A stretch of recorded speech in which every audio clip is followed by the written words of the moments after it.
Welcome to the Northeast Kingdom Voice. I'm your host, Scott Wheeler. Today's guest is the curator of the Old Stone House, Bob Hunt. Welcome to the show, Bob. Nice to be here, Scott. Thank you. Yeah, I know at least once or twice a year you folks come on and you're able to tell the world what's going on at the Old Stone House. And from talking to you before the show, there's actually quite a bit going on, especially in the coming months. Yes, well, in 2020, Alexander Twilight will be celebrating his 225th anniversary of his birth. So the museum is planning a number of activities based around Twilight's birth and more knowledge that's come to light about him over the last 25 or 30 years. Right. So a little bit about since the Old Stone House and its campus is basically weaved around his work there, his mission and his story. Tell me a little bit about Alexander Twilight. Well, Alexander Twilight he came from Corinth, Vermont. He was born in 1795, September 23rd, and some historians now think he was actually born in Bradford, Vermont. And then at a very young age, his parents were able to buy property in Corinth. Now, his father was a mulatto, was of African-American ancestry. The mother, we're not really 100% sure. The historic records, are vague.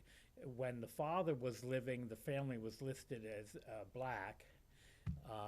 But when the father had departed, the family was often listed as white. But the early history of Corinth said that they were one of the first black families in town. Right. But so we know there's some African-American ancestry.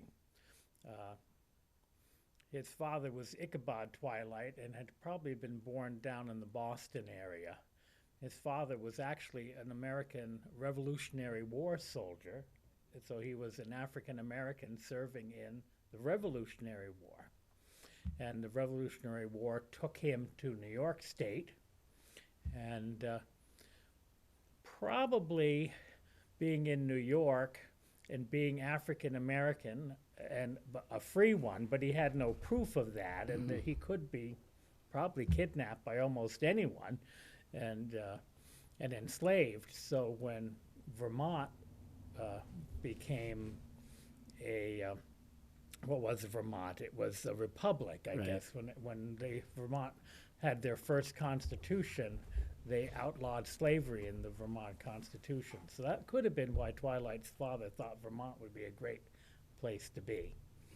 But anyway, Twilight was a native-born Vermonter and grew up in relative poverty in Corinth, but was able to go to the grammar school there down in Randolph, Vermont. And from there, he went to Middlebury College. So he's now thought to be the first African-American to graduate from an American college or university. And he eventually settled in Brownington. Yep, came to Brownington in 1829. Previous to that, he'd been in Peru, New York, met his wife, Mercy Ladd Merrill, who was from a family of some means from Unity, New Hampshire. And after marrying her, they were in Vergennes, Vermont for a while, where Twilight was preaching. He was also very interested in religion and was eventually a minister. And he preached and he taught in Vergennes, and then was offered the pulpit of the Brownington Congregational Church and the headmastership of the Orleans County Grammar School, which began in 1823. So Twilight came along when the first high school, really, in Orleans County was about 5 or 6 years old. In the Old Stone House Museum, the actual museum was a that was sleeping quarters? Yep, it was built to be a dormitory. Right. It's the only school dormitory of its era with a original interior. And maybe one of the first public stone buildings in the state of Vermont.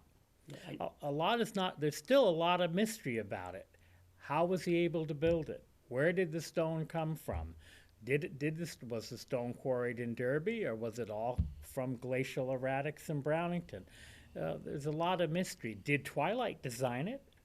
Or did maybe someone else design it, like possibly the fellow who designed the first Vermont State House maybe even had a hand in it, but we just don't know because it was done privately by Twilight. There's no public record like from the school because the trustees were anti-building the building. right. Twilight really wanted to have the best preparatory school in Vermont, and he thought he could have a really great school. Right. And he wanted a dormitory to be able to achieve that. He thought that was necessary, but the school trustees wanted nothing to do with investing money in building a dormitory. So in spite of their opposition, he went out and did it privately. And So- it was a big furor, actually. Caused a lot of people on the board of trustees to quit. They basically let him kind of run things on his own after that, and But now fast forward, just think about what those trustees would think today, because I, being a writer and recorder of history myself, I kind of wished every county had an old stone house, even though each county has a lot of historical societies, and they're super, but the Old Stone House does a superb job. Now, let's go on now. You have a collector's fair coming up, which is an annual event. annual event. This is our 19th year Right. of the Collectors Fair and our second year of holding it in Newport. So that's a big change, being in Newport. Okay, it used to be held in Orleans. It was held in Orleans at the elementary school there for years. And we decided to move the venue to Newport. We actually were going to discontinue Collectors Fair. Then you had a couple folks come out of the woodworks. We had and they folks, we saved it. had two Newport folks, Larry Cisco and Eva Brashu, were like, oh, we really were looking forward to it. What can we do to save it? And I said, well, I need help. And so they stepped up to the plate and are really helping with the organization, which really saves the Old Stone House a lot of time and money. A lot of people don't realize how much work goes into, a lot of people like these events, but they don't know how much work goes into them. And so that, I could understand you kind of like wanting to wash your hands of it. And it's great that Larry and It's really wonderful. It really helps serve our mission about educating the public and keeping our name out there. But it was an event that really was not profiting us in any way and involving a lot of staff time. But with our volunteers stepping up, we can do this as an absolutely free event. There's no cost to anyone who wants to come and show their collection. There's no admission for the public to come and view. It's an entirely free event, so a really fun way to spend a cold, snowy Sunday afternoon. and what I know, I've been to it a few years, and I know there's postcard collectors. There's I believe one of the Alexanders had music albums, and you have, what is your? I bring something different from the museum every year. One day I brought from my own collection 45 RPM records and restored record players from the 1950s. We've had other people come in the past with phonographs from the turn of the century. We get old tools. We often have Hale Mattoon from Chelsea, who's an expert in maple sugaring, and he brings all of his displays of maple sugaring equipment and different sap spouts. Right. He actually wrote a book on maple sap spouts, and he is there. We're really like kids, too. This year, we've got Erica Heilman, who does the VPR podcast Rumble Strip. Yeah, sure. Well, Erica is definitely going to be there, and she'll be there with her recording devices, and she really wants to talk to collectors, and particularly young people who are collecting. So. Yeah, because a lot of times when we think of, especially now when we get old, we think of collectibles of old, really old stuff. But there are people now, especially younger people, are collecting things that maybe in our minds might not think. Wait a minute, that isn't old. That's when I had when I was a kid. But then you start figuring out how long ago that was, and so there's collectors of every kind that are coming. And we have absolutely no restrictions. Right. We have people who bring antique. Well, the only restriction is when we had been having the venue in school buildings, that we had to ask people not to bring gun collections simply because guns weren't allowed in a public school. Or not that we are against gun collecting. It's just that it's kind of a sticky wicket these days when you have a public event. But we accept everything else. It can be at any age, from antique to modern. Doesn't matter. So I think about the people over the years that have been lost, as in they passed on. Like, I think of people like he was like a human computer. His mind, Chet Carpenter. Mm-hmm. Chet Carpenter. But on the other hand, his daughter Kathy has filled the void with his postcard collection, and she came last year, and I've got to call her up. Right. I don't know if you know my friend Tony O'Connor. Oh yes. Tony has. One day we were talking about the topic of what to do with our earthly remains after we pass, and he says he wants me to be embalmed and put at the old stone house, and me being used as some kind of directional device. You think can I bequeath my earthly remains there to be a directional device? Oh, I don't know. I think maybe what we ought to do is you can be one of these green burials, and we'll wrap you in a sapling, and you can be a tree on the ground. No, okay. Yeah, well, actually, Tony's actually going almost that route. So, yeah, we were having this talk. I have no idea how that topic came up, but he wants me to be standing stately. Well, I don't think I want the smell of formaldehyde in those old halls. But well, let's go. What is the date of the Collectors Fair? The date of the Collector Fair is Sunday, February the 23rd, open to the public from 9:30 to 2:30. Right. No admission. At the Newport Municipal Building. Would it help if they contacted you first, though? Well, if anybody wants to come and display a Right. collection, they need to register. And they can register by emailing me at the museum. I'm curator at oldstonehousemuseum.org. On our website, you can go to our website, oldstonehousemuseum.org, click on events, then a drop-down menu will come down. You click on Collectors Fair, and a registration page will open right up, and you can register online. That's the easiest way for me. Right. But if anyone doesn't like to do computers, just drop us a call, leave us a message. The number is 754-2022. right. And they can leave a message, and we'll get you registered. Now, we were talking before the show about the struggles some people are facing about what to do, how to preserve everywhere from family heirlooms, but particularly photos.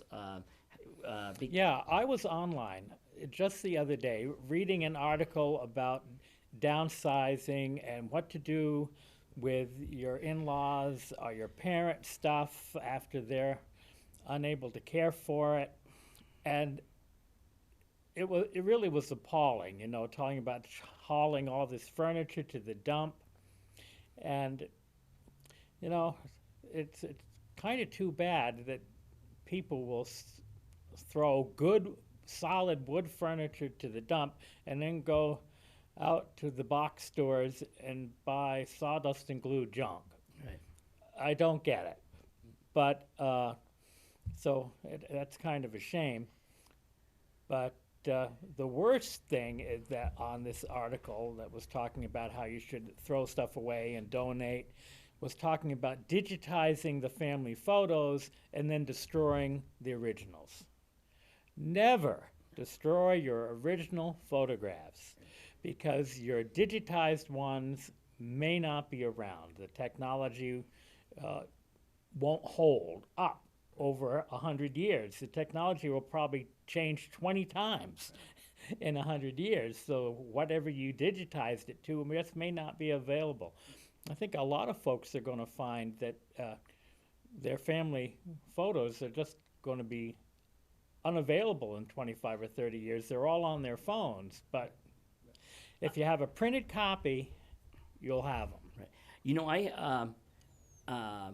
I was talking to the Vermont State Archives. I have a great relationship with them, as I'm sure the Historical Society does. And we were talking about that. We were talking about, I said, in this day and age, it must cut down on the paper that you preserve. Because almost everything that comes out of particularly the State House, they preserve.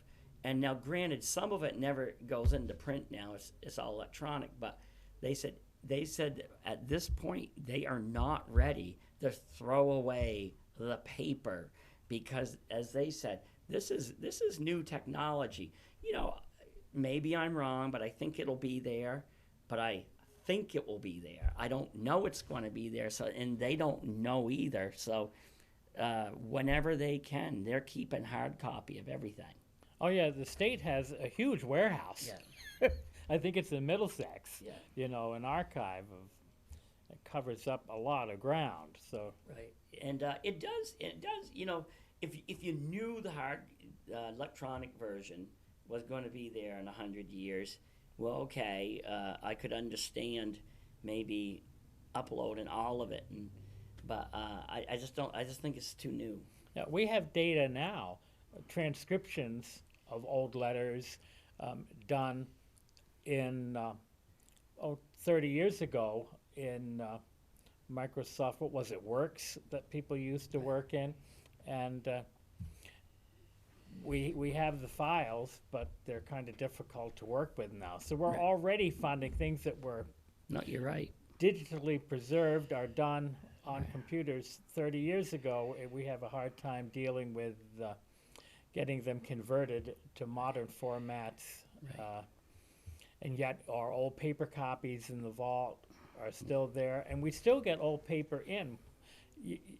I just got a collection of letters from Isaac Parker's family. Isaac Parker was a graduate of Middlebury College. He was about the same era as Twilight. He lived in Coventry. In fact, they had a headmaster at the Orleans County Grammar School by the name of Hill, who for some reason or other didn't work out. He didn't last the whole term. This was like 1828. Right. So he left suddenly, and they had old Judge Isaac Parker from Coventry came in to fill in, so the record tells us. Well, I just recently got a bunch of Parker family documents, including a letter that was mailed to him in Brownington while he was headmaster in 1828. Referencing his students. It was from his brother John, but there was a nice document proving that, sure enough, he was headmaster there in Brownington in 1828, and Twilight came the following year. But this letter just came to me. I know in my father, for example, talking about schools, he lives in an old renovated one-room schoolhouse, and when he was remodeling, he actually found the materials the materials list, how much it cost, including horsehair for the plaster, and to prove that kids weren't perfect, back in the day. Another time, I think later, another wall showed notes that had been passed back and forth amongst students, and they had actually signed their names. So the first names, because he knew who went to the school because of some historical research. And so, yeah, I love the technology that we have today, but I do think some things are going to be lost. Yeah, it will be. It is fun. We did manage to preserve, you can find it on our Facebook page, this Winter Carnival in Newport from 1927, a newsreel of the, I guess the Memphremagog Outing Club had a ski jumping apparatus out on the Glen Road, and the Vermont State Ski Jumping Championship was held here in Newport, and they had a winter carnival parade, of which I found in our archives this old 8mm newsreel of this parade and ski jumping and ice skating. Well, it just happens to be here it is. Where did that clip come from? Well, according to a note that in the box where I found it in our archives, it had come from C.B. Barrows. I think would have been Charlie Barrows of Barton. Had given it to us, and we had no means of projecting it. And when I discovered it in the vault, I thought, I'd really like to see this. So I took it to Randy Williams of West Glover, who does a lot of work with the Glover Historical Society. And Randy has got everything you want to take care of old technology. He has got projectors, he's got tape recorders. You bring him some old technology, be it a reel-to-reel tape, a cassette tape, an 8mm movie, whatever, bring it to Randy, and he can digitize it and put it on DVD or whatever. I still got the original film. That's staying in our climate control vault. So, because, the DVD isn't going to last either. But for now, we're able to see it on DVD. It's really fascinating. I've written about that jump. I've written about some of the jumpers. But still, though, to see that little clip with those people alive, because those people are gone now. Oh, it's really amazing. It's 1927. It was 93 years ago. It was January 20th something of 1927, so 93 years ago. And what was interesting is the Model A was introduced about that year. And according to one of our old car experts watching that movie, the Ford dealership in Newport must have been doing especially well that year because there were a lot of Model A's, which would have been a new model in the parade. Of course, the crash didn't come for another year and a half until 1929. So this was at the height of the Roaring '20s, and the economy was good. But only a few months later, the state was really rocked by the flood of 27. The flood of 27 that changed the landscape of the entire state. So maybe come next winter, we ought to do a little piece on the local ski slopes, because I have quite a few. I have a lot. I have them from Newport, I think Barton, but this area, when you think of skiing now, you think of Jay Peak or Burke.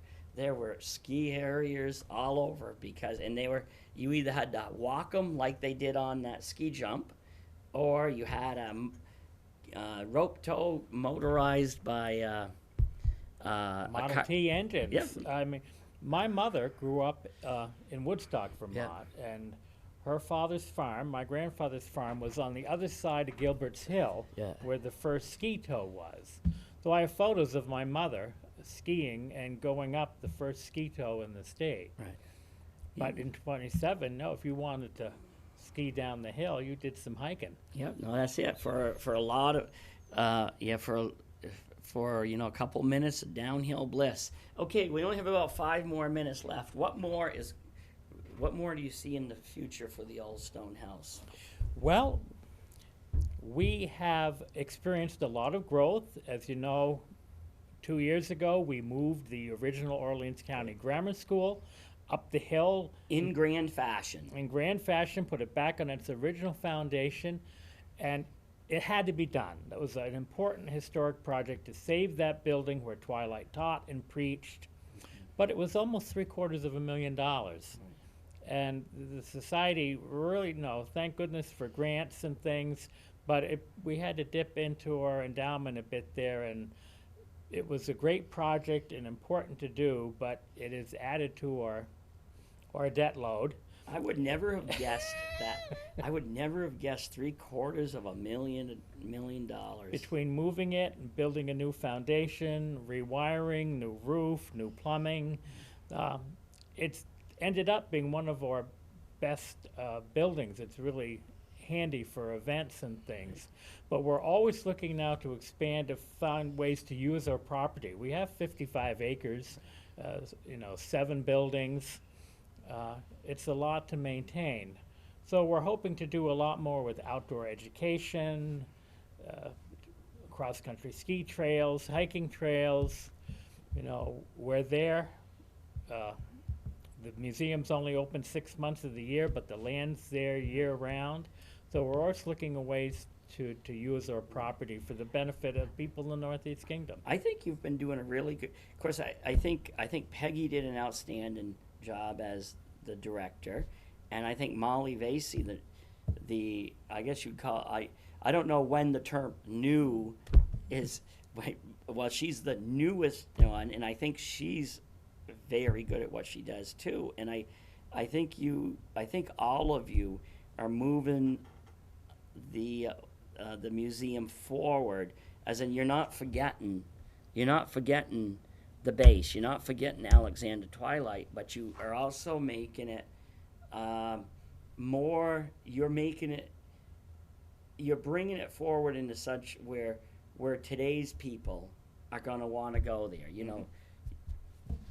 We will have exhibits this summer. We're part of the 2020 vision group. The Vermont Curators Association is having some statewide exhibits in museums throughout Vermont.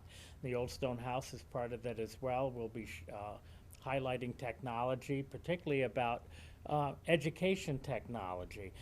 This Orleans County Grammar School not only had Twilight, but we had Sam Reed Hall, Right. who really was the first one to figure out that not just anybody could be a teacher, that it took more than just knowing how to read or write. And he taught the first normal school in Vermont, and he wrote textbooks for Vermont students and trained all kinds of teachers throughout New England. And I mean, we had real progressive educators. The grammar school in Brownington was teaching women as well as young men from the time it opened in 1823, including teaching them science and mathematics. Right. So they were really at the forefront of progressive education. As a total side note, but in that general region, you also had the grandfather of Judge, former U.S. Supreme Court Justice Sandra Day O'Connor, the Day family, who are some of them buried right on Pine Hill there. They arise out of that whole general area. I don't know if they ever had anything to do with the Old Stone House, but they were in that general vicinity. I'm always amazed at how these early families were all intermarried. They had tremendous accomplishments. Many of the children of these early settlers that Twilight taught then went west and became college professors, politicians, CEOs. Matter of fact, we have Prospect Hill thanks to William Barstow Strong, who was a Brownington boy, Right. and went on to become CEO of the Atchison, Topeka, and the Santa Fe Railroad. Right.